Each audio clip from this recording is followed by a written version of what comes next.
আজকে আমার মামা এনেছে রেডিয়েন্ট মাছ। তো অনেক দিন ধরে অ্যাকুরিয়াম ফাঁকা ছিল, তো আজকে অ্যাকুরিয়ামে মাছ ছাড়বো। আজকে আমার মন খুবই ভালো।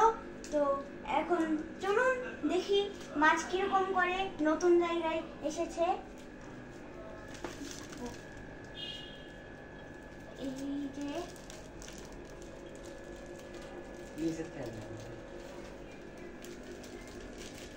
এই দেখি চলে গেল।